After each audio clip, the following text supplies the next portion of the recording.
진료를 보다 보면 감기를 1년 내에 달고 산다며 내원하시는 분들이 많은데요. 이 경우 증상을 듣다 보면 비염 증상을 감기로 생각하는 경우가 대부분입니다. 우리가 일반적으로 말하는 비염은 코막힘, 콧물, 재채기, 가려움과 같은 증상을 말하는 것이죠.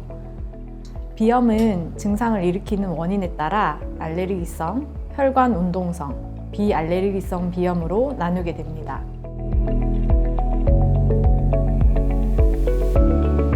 가장 먼저 코 안을 내시경으로 확인하는데요.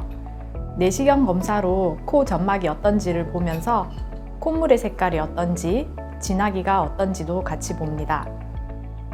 알레르기성 비염이 의심되면 피부 반응 검사 또는 피 검사를 통한 알레르기 검사를 해보는 게 좋습니다.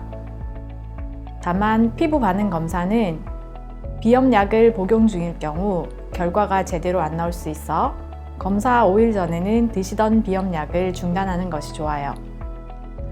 반면에 피검사를 통한 알레르기 반응 검사의 경우 약 복용에 큰 영향을 받지 않기 때문에 언제든 할 수 있다는 장점이 있습니다. 비염의 치료는 원인에 따라 달라지게 되는데요. 알레르기 비염은 사춘기나 성인이 되면서 20%에서 저절로 없어지지만 그렇지 않고 평생을 지속되는 경우도 많아 적절한 예방과 치료가 필요합니다. 알레르기 반응 검사에서 원인을 찾은 경우 항원 노출을 최소화하는 것이 가장 이상적이지만 실생활에서 쉽지 않은 일이죠. 이런 경우 비강 스프레이와 비염약을 함께 사용하면서 증상을 조절하게 됩니다. 비염약을 처방해 보면 자주 나잘 스프레이 사용을 꺼리는 환자나 보호자를 만나게 되는데요. 사실 코에 뿌리는 방식의 약은 체내 흡수율이 아주 적습니다.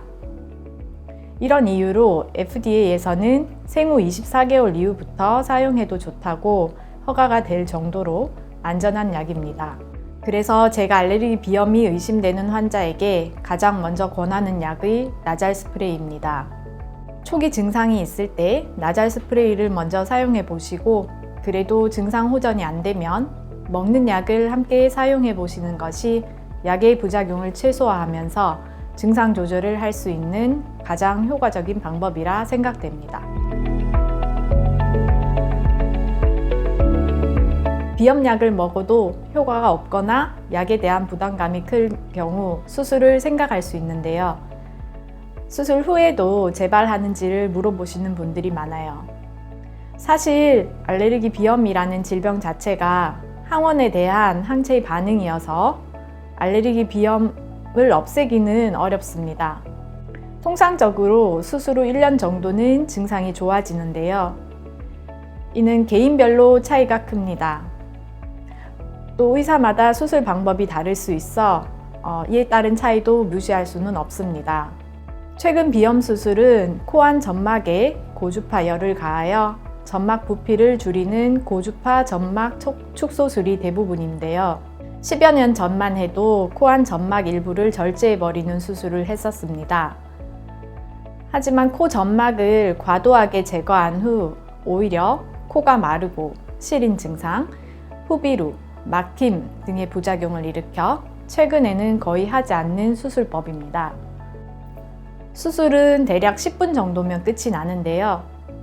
코안 점막을 마취 후 시행하기 때문에 통증도 거의 없습니다. 수술 첫날은 약간의 출혈이 있을 수 있고 수술 이후 약 3일 정도는 코막힘이 오히려 더 심해질 수 있습니다. 이는 수술 부위 코 점막에서 만들어지는 분비물에 의한 증상인데요. 3일 정도가 지나면 코막힘이 많이 호전되면서 코로 숨쉬는 데는 지장이 없을 정도가 됩니다. 수술 이후에는 코 세척을 하면서 점막이 낫는 과정에서 생기는 분비물이나 딱지를 제거하게 되는데 개인차는 있지만 대부분 2주 이내에 회복됩니다.